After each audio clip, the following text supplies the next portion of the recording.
Nasser al-Damarji, Tunisian serial killer. Nasser Damarji, known as the Naboil Butcher, was born in 1944 in Tunis during the French protectorate in Tunisia. He is a Tunisian serial killer who committed his crimes in the 1980s. Nasser al-Damarji. He was hanged on November 17, 1990 for the kidnapping, rape and murder of 14 minors in the governorates of Naboil and Tunis. His testimony to the police in 1990 stated that he had been an outcast throughout his life, which created resentment towards some people in his region. He was the last person to be executed in Tunisia. He is the illegitimate son of a prostitute named Houria, who in 1943 met a young man from the Zaghouan countryside and became pregnant with his child. Her relationship with him caused her to go to prison while pregnant, and she gave birth to her son in Charles Nicolle Hospital in Tunis. After leaving prison, she married a farmer and registered her son under his name. Nasser Damarji did not know his biological father until 30 years later. Therefore, he grew up deprived of a father's love. Everyone who knew him says that he was an ugly, short man, whose physical build did not indicate that he was capable of committing murders such as the one he committed. He was fluent in French, and doctors and psychologists who treated him attested to his sharp intelligence. As a child,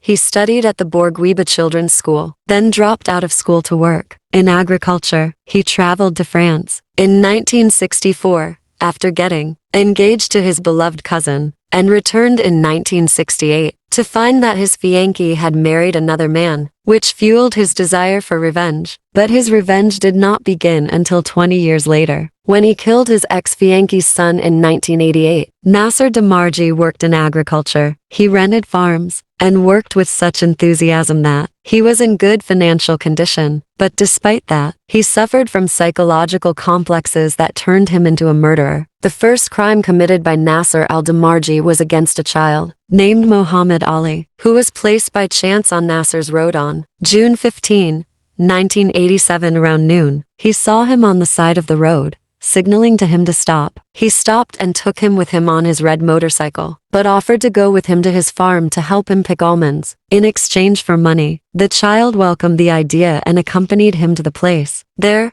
he climbed an almond tree. Nasser did not intend to kill him. Had he not seen him half naked on the tree, he could not control himself and wanted to assault him. So he offered to share his meal with him, then expressed his intention to have sex with him, tempting him with money. But the young man refused and tried to escape. Here, Nasser caught up with him and put one hand on his mouth to prevent him from screaming and pressed his neck with the other hand until he died. He thought he had fainted and put him to bed. He tried to wake him up until 6 hours had passed. Then, he despaired of his survival and took him to bury him on his farm. From here, he discovered a wonderful way to kill. After committing his first crime, he was afraid of being discovered and refrained from committing another crime. But this abstention did not last long, as he soon committed a crime within a year. In February 1988, this crime claimed the life of a young man named Al-Habib, who was in the same place as Al-Nasser.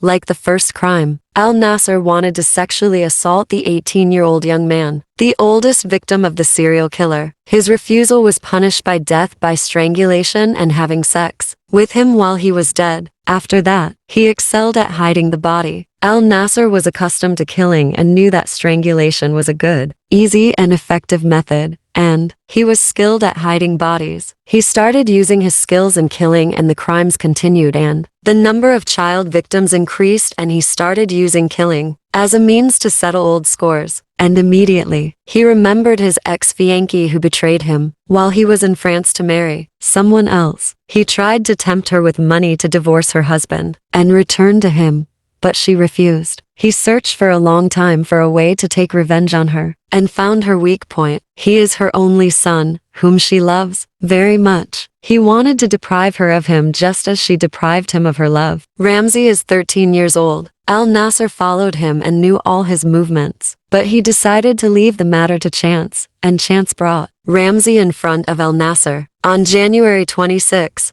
1988. As usual, he found a scenario to lure him and take him with him to a valley with a farm and an abandoned house. There, his bitter memories with his mother came to his mind. So he did disgusting things to him. He assaulted him with an obscene act and a sharp instrument. Ramsey was the only victim whom the butcher brutally assaulted. This was the butcher's main crime. Its goal was revenge for a failed love story. After that, his crimes continued until the number of child victims reached 14, children between the ages of 10 and 18 years. Before Nasser Demarji was arrested, many suspects were arrested, including Nasser himself, and he was released for lack of evidence. But he was arrested again, and this time he fled. During his escape, he committed other crimes, and the second time was the last, and Nasser Demarji confessed to his crimes. That shocked public opinion. Lawyers in Tunisia refused to defend him, so the court appointed a lawyer to defend him. Nasser Demarji's lawyer says that when he met the butcher, he mentioned that he had fits of heat sweeping through his body, and as a result, he committed his crimes without blinking. From a psychological perspective,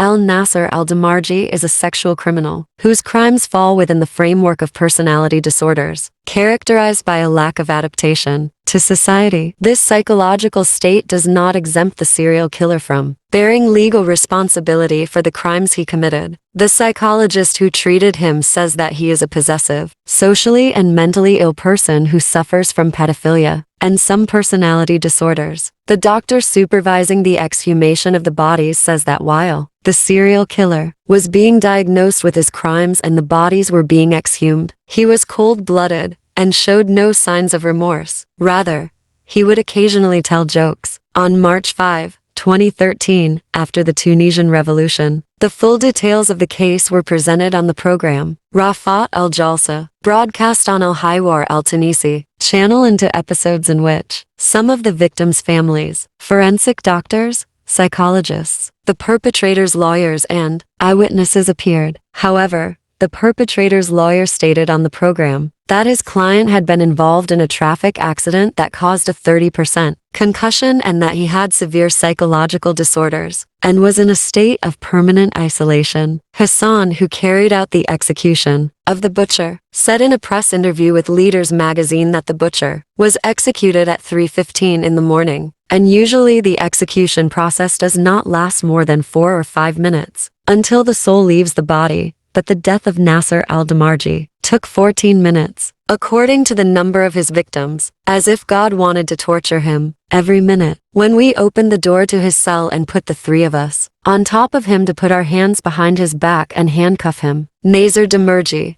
the serial killer of Naboil, was surprised, but he soon realized what was about to happen to him. As we lifted him up, his legs were floating, and he kept repeating, "May God forgive me." We took him to the judge's office. He sat behind his desk with 2 other judges and the municipal registrar. An imam and a doctor were on standby, as were the prison director, the director general of prison services, and a team from the hospital to collect the remains. Thank you for watching this video. Please don't forget to subscribe our channel.